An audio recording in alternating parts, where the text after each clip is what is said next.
Слухай, сёння Сергей Ціхановскі хваліўся пашпартам Новай Беларусі. А тебе дазнаўся, што з гэтым пашпартам можна замаўляць білеты, але перасекаць мяжу пакуль нельга. Калі можна будзе? Ну, мэта пашпарту, калі ён пацвярджаў беларускае грамадзянства, і яго патэнцыйна можна было б выкарыстоўваць як пасведчанне асобы. То бок як пасведчанне ён ужо працуе. І калі трэба там праверыць дакумент, ці там у гатэлі там на рэсепшыне пацвярыць сваю асобу, ён ужо працуе.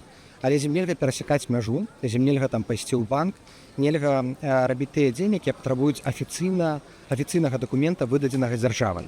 І мы зараз працуем над тым, вядзем паступова перамовы, гэты працэс безумоўна доўгі, павольны, можа мець там год, можа быць больш, каб гэты пашпарт быў прызнаны афіцыйна як дзяржаўны дакумент.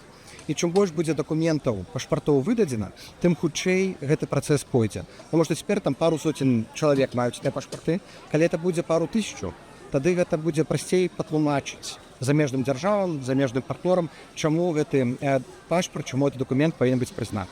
Але ў мяне ёсць, я ім карыстаюся у некаторых сітуацыях. Калі перасекаю мяжу, карыстаюся літоўскім пашпартам замежніка. Ён працуе як электронны дакумент, ён адпавядае ўсім стандартам неабходным, ёсць электронны чып.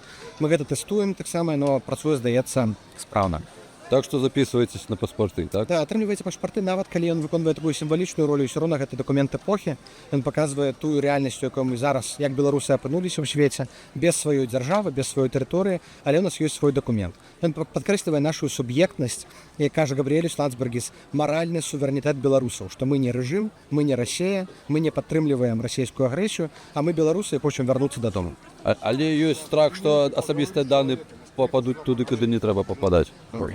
Там настолькі сістэма бяспекі прадуманая, што уцечкі практычна немагчымы. Практычна. Вось гэта слово нас і пужае.